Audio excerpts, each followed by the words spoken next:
au paradis, bienvenue au cœur du domaine de la Rouillère, entre la commune de Gassin et la commune de Ramatuelle. Je suis aujourd'hui avec Bertrand Le Tartre, l'heureux propriétaire de ce magnifique domaine. Bonjour Bertrand. Bonjour Agnès. Alors tu nous as donné rendez-vous effectivement dans ce point magnifique où nous pouvons apprécier les 140 hectares de cette propriété, donc 45 sont exploitables en vigne. Exactement. Comment es-tu tombé amoureux de ce coin et de ce domaine en particulier? Alors tout à fait par hasard. Bon, je connaissais bien la région puisque même tout petit, je venais déjà avec mes parents. On louait une maison dans la baie des Canoubiers. Je me souviens qu'on a même fait un petit radeau avec des pneus de camion et des bois de bambou. Et il y a une photo de moi avec mes frères, de mes 3 frères, sur ce radeau. Et au milieu de cette baie de Canoubiers, il n'y a que des petits bateaux de pêche d'ailleurs. On est dans les années 60 à peu près. Donc je connaissais bien la région. Après, j'ai acheté une maison pas très loin d'ici. Et puis, par hasard, c'est pendant la sieste, tranquillement, je lisais la revue Côté Sud. Et je vois une annonce, vignoble presqu'île de Saint-Tropez à vendre. Et ça a démarré comme ça. Ça a démarré comme ça, et donc effectivement, comme tu me le disais, ça a été le coup de foudre quand tu as rencontré cette propriété. J'étais pas du tout prêt à acheter une propriété viticole, mais quand je l'ai vue, j'ai monté ce petit chemin bordé d'oliviers avec des lauriers au milieu et cette bastide au bout nichée sur la colline. Et j'en suis tombé amoureux. Voilà. Et je l'ai acheté, je l'ai visité en 97 et je l'ai acheté en 98. Voilà. Alors je précise que Bertrand est lillois, est un industriel, issu d'une génération, de 4 générations d'industriels. Il disait hier que tu as attrapé le virus du vin. Oui, on peut le dire comme ça.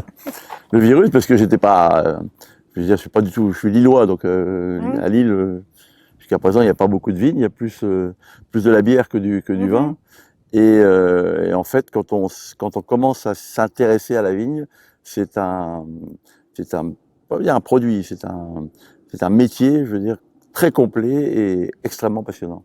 Alors c'est un métier dont tu suis absolument toutes les étapes avec Magali, parce qu'il faut savoir que non seulement il y a eu un coup de foudre avec le domaine, mais il y a eu ensuite une histoire d'amour avec une femme qui aujourd'hui veut rester discrète, mais qui est celle qui fait le vin, notamment depuis 3 ans, et qui d'ailleurs est un vin qui a remporté de nombreuses médailles l'année dernière. Oui, on a eu 2 médailles d'or à Paris et une médaille de bronze. Et on a eu aussi une belle référence dans le guide Hachette, aussi pour les rosés. Voilà, donc c'est une aventure humaine, ça a d'abord été une rencontre avec ce domaine, puis une rencontre avec Magali, puis toute une construction, puisque aujourd'hui vous êtes passé d'une production de 70 000 bouteilles à 250 000. Exact. Vous avez donc une superficie importante. Je partage avec Magali cette passion où on peut échanger beaucoup de choses, parce que la vie c'est très vivant, ça change tout le temps, jamais rien n'est acquis. Une technique est bonne aujourd'hui, demain elle est mauvaise, et donc une chasse l'autre, si je puis dire. Et donc c'est intéressant parce que c'est tout le temps en mouvement. C'est vivant. C'est très vivant. Et d'ailleurs, je crois qu'un des professeurs qui t'a un peu initié à la vigne au départ disait que la vigne te rend ce que tu lui donnes. Oui, la vigne c'est un végétal qui est extrêmement solide. Il s'adapte à beaucoup de terrain, à beaucoup de terroirs. Mais il faut l'aimer, il faut lui donner beaucoup. Et si on lui donne, comme me disait ce professeur, tout ce qu'on donne à la vigne, elle vous le rend, me disait avec son accent. Et il m'avait même dit, parce que comme j'avais beaucoup travaillé pour améliorer le vignoble, on avait fait tout ce qu'il fallait, on avait hercé, traité, amendé, mis d'engrais, etc. Et en fait, la première année, ça n'a pas donné beaucoup de résultats. Et je lui avais dit, je comprends pas, puisque vous m'aviez dit que tout ce qu'on donnait à la vigne, ça allait le rendre. Puis finalement, ça rend pas. Et il m'avait répondu cette phrase formidable. Il m'a dit, mais vous savez, la vigne, elle se souvient. Ça voulait dire, tu lui en donnes une année, c'est bien, mais faut pas t'arrêter là, quoi. Et effectivement, au bout d'un moment, on voit que la vigne revit. Je veux dire, comme dit Magali, ça peut paraître un peu naïf, mais c'est vrai. Elle sourit, elle est bien, et on la sent bien. Voilà. D'ailleurs, en pleine période de sécheresse comme nous avons actuellement, si vous regardez le vignoble, les feuilles sont vertes. Exactement. Alors justement, tu m'expliquais hier que précisément la façon dont le cheval dégage le pied de vigne permet aux racines de descendre jusqu'à 6 mètres, donc de se gorger d'eau. Est-ce que c'est ça? C'est ça. Le cheval, on l'utilise maintenant depuis 3 ans. Ça fait 3 saisons que nous l'utilisons. On revient à des anciennes méthodes finalement, mais il y a parfois d'anciennes méthodes qui sont beaucoup plus efficaces que les nouvelles méthodes. Pourquoi? Parce qu'un cheval, il arrive à bien nettoyer les pieds des vignes, hein, on voit, hein, c'est sur ces vignes. Tout à fait. Il entoure bien le pied de vigne, et surtout, dès que ça accroche un petit peu, le cheval s'arrête. Alors que le tracteur, lui, bêtement, il continue. Donc il abîme pas le pied de vigne. Et donc ça lui permet de bien nettoyer autour du pied de vigne, et notamment de couper ce qu'on appelle les racines à la française. C'est ces racines qui se développent de façon horizontale. Et en fait, ce qu'on cherche, c'est que la vigne aille chercher l'eau au fond de la terre. Et donc elle peut aller, dans ce cas-là, comme on lui coupe les racines horizontales, elle va chercher au fond. Et là, on va jusqu'à 6-7 mètres de profondeur, ce qui fait qu'en période de sécheresse comme maintenant, la vigne elle a toujours de l'eau. Si on fait pas ça, la vigne elle meurt. Alors ce vin La Rouillère, comment tu le définirais? D'abord évidemment il y a 3 couleurs, le rosé, le blanc qui a donc été médaillé aussi cette année et le rouge. Le rosé, je sais qu'évidemment tu étais dans cette volonté de faire un rosé clair, ce qui sont les rosés j'allais dire qui plaisent aujourd'hui, et fruité. La Rouillère, comment tu le définis? Quel est le caractère de La Rouillère? Alors le caractère de La Rouillère, c'est d'abord un vignoble de propriétaires récoltants. J'insiste beaucoup sur ça parce que pour moi c'est important. La noblesse du métier, c'est d'être propriétaire récoltant. C'est-à-dire que la bouteille de vin, le vin qu'on a dans ce verre, c'est du vin qui vient des vignes de la propriété. Donc, qui a été récolté dans la propriété, qui a été vinifié, mis en bouteille et distribué par la propriété. Et ça, c'est très important. Donc le consommateur, il a un produit original, qui vient d'origine. Donc ça, c'est très important. Et ensuite, le rosé de La Rouillère, c'est d'abord un rosé de goutte essentiellement, hein, ce qui permet d'avoir un jus extrêmement parfumé et la quintessence du raisin, puisque c'est le premier jus qu'on utilise pour ce vin qu'on a sur la table. Alors tu disais que le secret du rosé aussi c'était le froid. Voilà. Le froid. D'où les vendanges qui commencent depuis à 3 heures du matin que tu as fait cette année, une semaine à l'avance, à cause de la sécheresse. À cause de la sécheresse, on a été obligé de démarrer un peu plus tôt parce que le raisin commençait à sécher. Et de toute façon, on avait déjà l'acidité et le degré suffisant pour récolter. Alors, on récolte à froid pour 2 raisons. La première, c'est d'éviter de prendre de la couleur. Puisque, en fait, dans le raisin, la chair, elle est blanche, hein, et la peau est rouge. Et c'est la peau qui donne la couleur. Et donc, avec la chaleur, par capillarité, en fait, très rapidement, on prend de la couleur sur la chair. Et c'est ce qu'on veut éviter. Et la deuxième raison, c'est qu'on veut éviter les fermentations anarchiques. Et donc le raisin, s'il est chaud, les levures anarchiques, donc des levures qui viennent de n'importe où, de la terre, qui viennent, et à ce moment-là, on n'a pas le vin qu'on souhaite. Et nous, on veut avoir un vin avec des levures sélectionnées par nous. Alors, je te pose une petite question, puisque je sais que c'est comme une entreprise familiale, où véritablement c'est une aventure partagée. Tu me disais aussi qu'il y avait l'intervention très singulière d'un anesthésiste dans l'affaire. Ah oui, très important, l'anesthésiste. Très important. Raconte-nous ça. Puisqu'en fait, donc, la chaîne du froid sur laquelle je reviens, c'est que, en fait, on vendange à froid, mais ensuite, on ramène très très vite à la cave le raisin, ce qui est important, et ensuite on va le refroidir. On a un système qui permet de refroidir le raisin, et donc il va aller au pressoir à 12 degrés.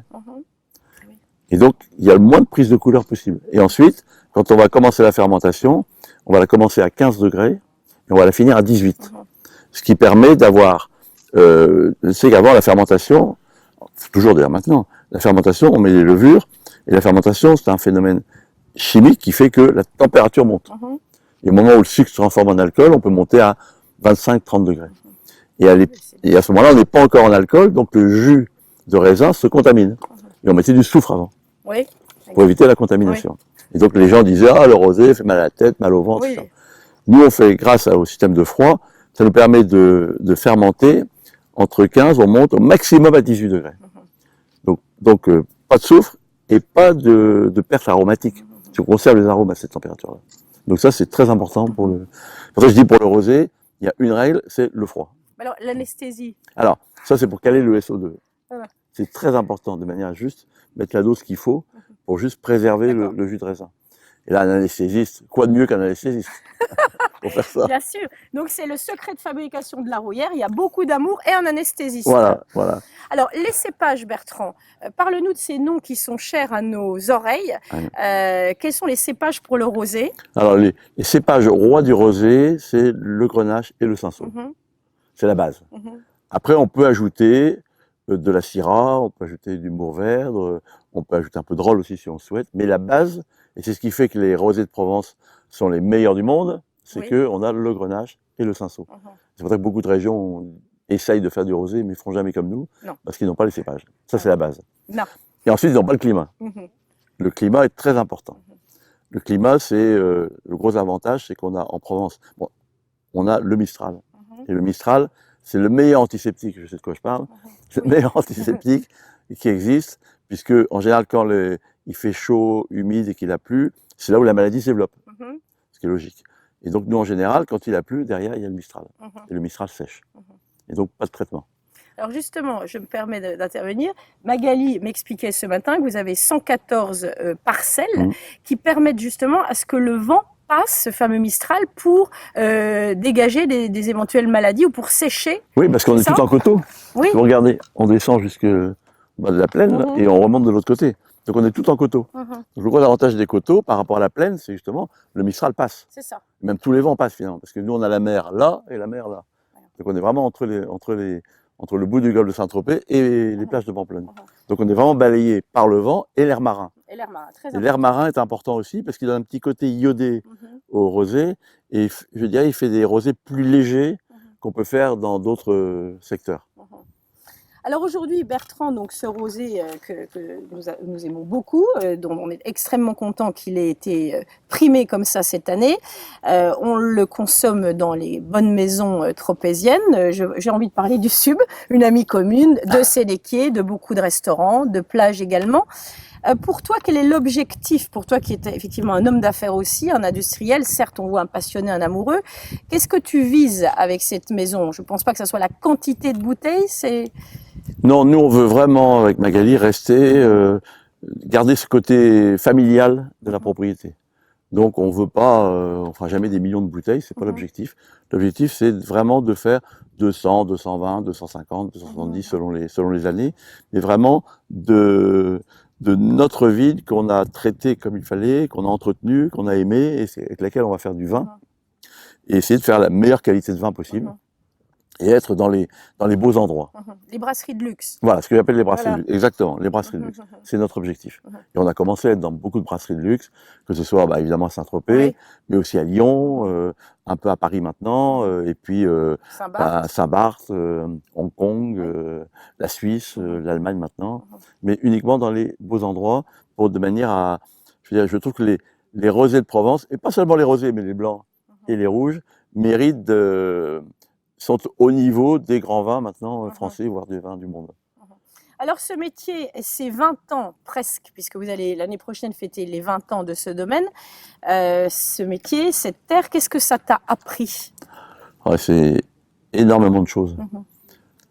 Par rapport à mes origines de citadin, industriel, du Nord, enfin avec tout ce que ça comporte comme valeur aussi, c'est l'humilité. Parce qu'on fait pas ce qu'on veut. On peut améliorer beaucoup, on peut travailler au mieux possible, mais on est quand même tributaire de la nature, du climat, des éléments... merveilleux, d'ailleurs. Merveilleux climat. Donc, c'est ça qui est intéressant, c'est d'abord l'humilité.